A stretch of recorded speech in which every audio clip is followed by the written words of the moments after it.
فاتخذت من دونهم حجابا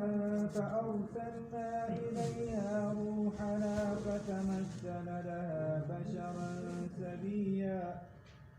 قالت إني أعوذ بالرحمن منك إن كنت تقيا قال إنما أنا رسول ربك لأهب لك غلاما زكيا قالت أنى يكون لي غلام ولم يمسسني بشر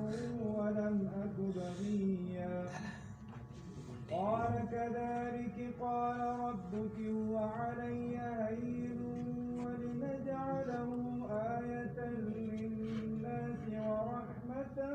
منا وكان أمرا مقضيا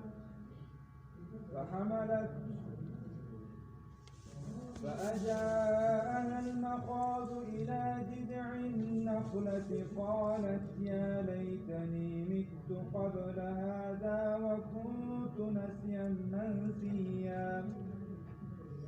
فناداها من تحتها ألا تحزني قد جعل ربك تحتك سريا وهزي إليك بجذع النخلة تساقط عليك رطبا جنيا فكلي واشربي وقري عينا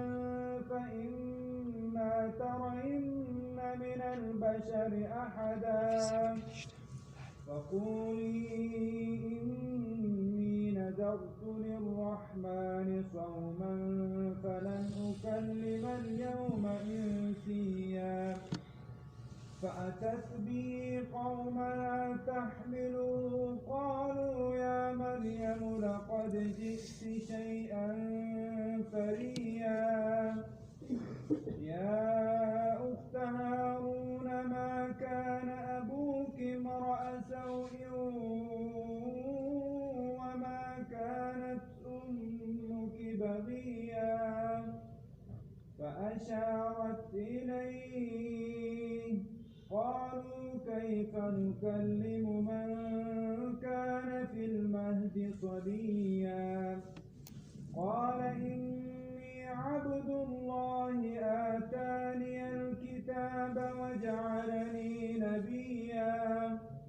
وجعلني مباركا أينما كنت وأوصاني بالصلاة والزكاة ما دمت حيا وبرا بوالدتي ولم يجعلني جبارا شقيا والسلام على